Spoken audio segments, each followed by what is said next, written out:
Children often turn to drawing as a means of expressing emotions or thoughts they can't quite grasp.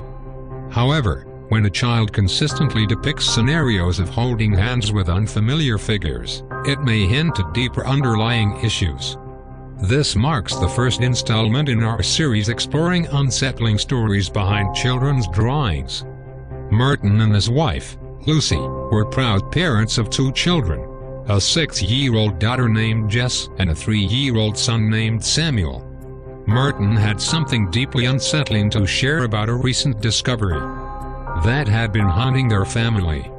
Unlike Jess, who had a penchant for drawing, young Samuel had always been quiet and reserved. However, the atmosphere in their home took a chilling turn when Martin stumbled upon a disturbing drawing among Samuel's toys. It depicted a mysterious woman holding Samuel's tiny hand. What struck Martin as eerie was that the woman in the drawing had long, raven black hair, whereas Lucy was a blonde. Perplexed, Martin questioned Jess about the drawing, and her response sent shivers down his spine. She claimed the woman was a visitor, someone she occasionally spent time with. Naturally, Martin thought it was a product of a child's vivid imagination. An imaginary friend named Rebecca. Doubt nodded Martin's thoughts, so he decided to show the drawing to Lucy. When he mentioned that Jess referred to the woman as Rebecca, a shadow of dread crossed Lucy's face. Rebecca, she revealed, was the name of her deceased sister, a sister who had passed away before Jess and Samuel were born. Concerned, the couple went to Jess's room and gently inquired about Rebecca. Jess described her as a nighttime visitor, someone she conversed with while drawing. Desperate for more information, they asked Jess about Rebecca's visits and the nature of their conversations. Jess mentioned that Rebecca came at night when she was drawing. Lucy had a chilling idea. She asked Jess to draw another picture of Rebecca with every detail she could remember, and Jess agreed to do so. From that moment on, Martin and Lucy kept a careful watch over Jess's room, hoping to eavesdrop on her conversations with this mysterious visitor. One night, their vigilance paid off. As they stood outside Jess's room, they overheard her talking to someone. It was as though she was responding to questions that only she could hear. Jess mentioned that they asked about Martin and Lucy when they saw her picture, and they wanted her to draw them again. Alarmed, Martin and Lucy entered the room, asking if Jess was talking to Rebecca once more. She nodded in agreement and pointed to a corner of the room. However, Martin and Lucy saw nothing there, yet an unsettling presence filled the room, sending shivers down their spines. Lucy gently asked Jess to draw Rebecca as she appeared at that very moment, down to the smallest details. Jess agreed, and her parents left the room, their unease growing. Shortly afterward, Jess called her mother back into the room. Both Martin and Lucy returned to find a drawing that sent chills through their souls. It was a detailed depiction of Rebecca, with blue eyes, a small mole above her lip, and dressed in white.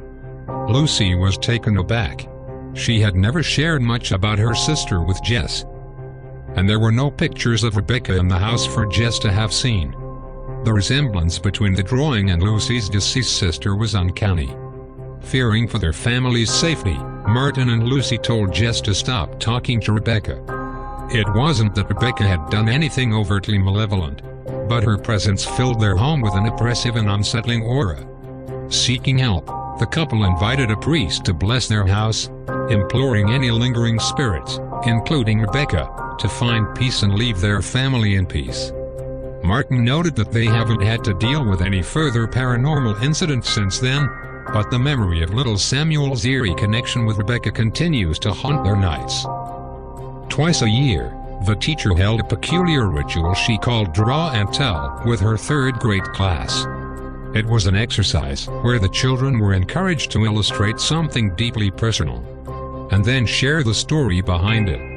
On this particular day, with a crisp autumn air seeping into the classroom, the eerie tale unfolded. While most students were busily sketching pictures of their families, pets, or cherished memories, one boy at the back of the class, Timothy, seemed to be crafting a disturbing scene. His pencil furiously etched dark lines that coiled and twisted, resembling nothing but raging flames. His classmates couldn't help but steal glances at his peculiar creation, suppressing laughter behind their hands.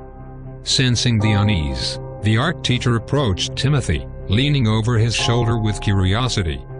"Why are you drawing fire, Timothy?" she asked, her voice hushed with concern. "You're supposed to draw something meaningful to you."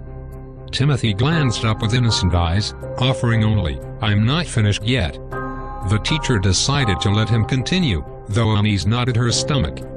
As the minutes passed, the classroom filled with the scratch of pencil on paper, but Timothy's work remained an enigma. When the time came for the students to share their drawings and stories, the teacher returned to Timothy's desk, apprehensive about what she would find.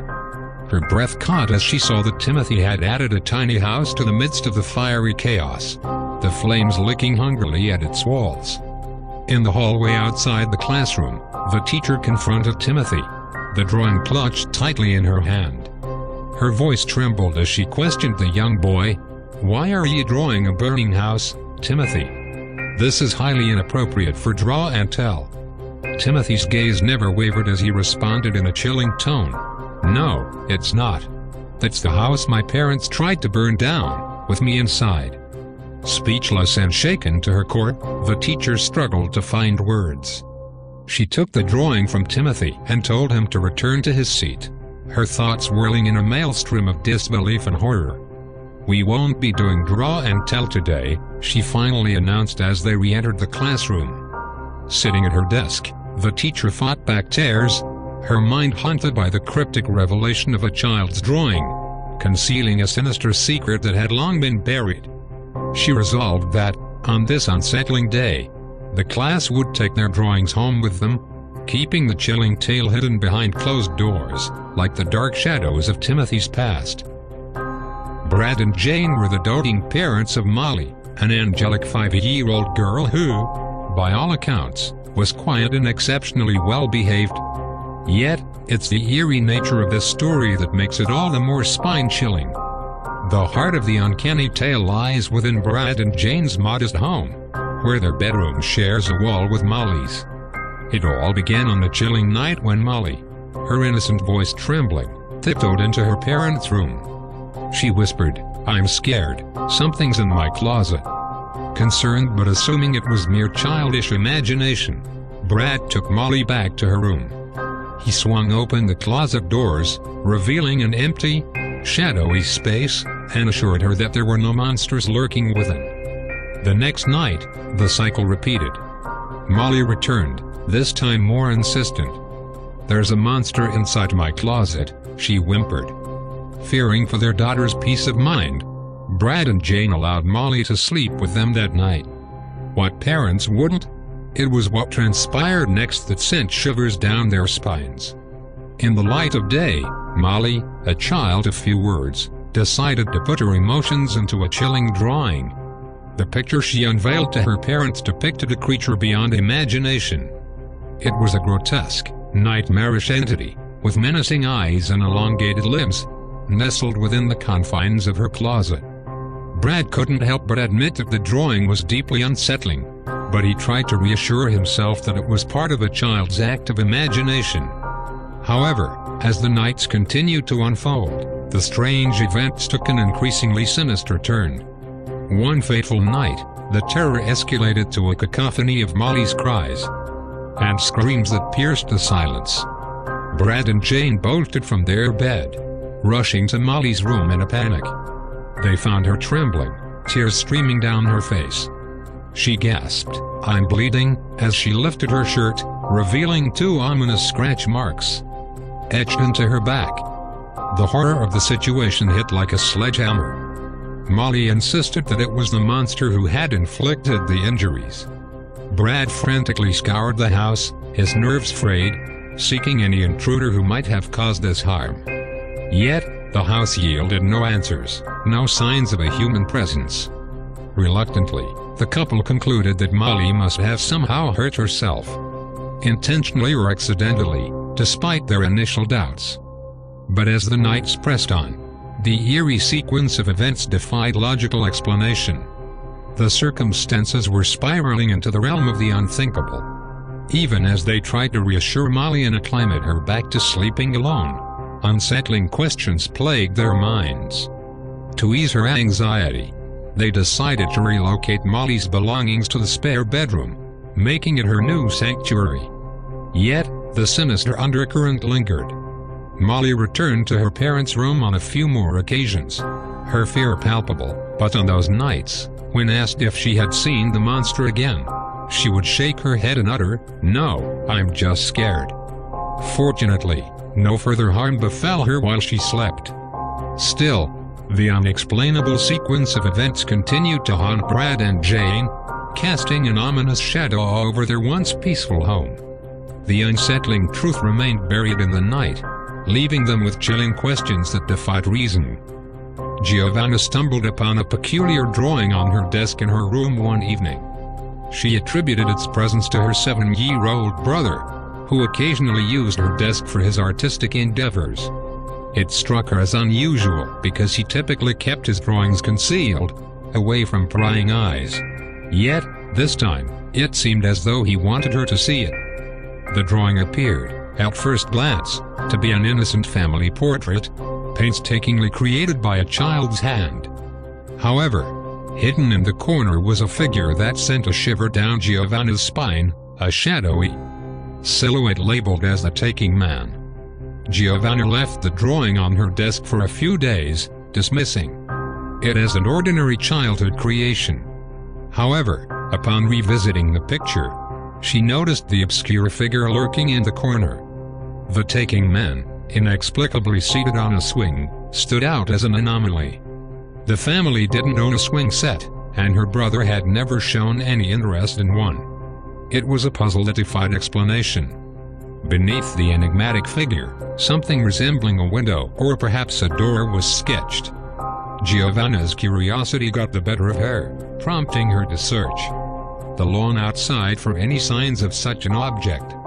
But the yard yielded nothing unusual, leaving her perplexed and unnerved. Days later, as Giovanna went about her nightly skincare routine, she heard her brother giggling and talking in his room. She considered the possibility that he was engaged in solo play, but the oddness of the situation compelled her to investigate. She peeked into his room and found him conversing animatedly with something unseen beneath his bed.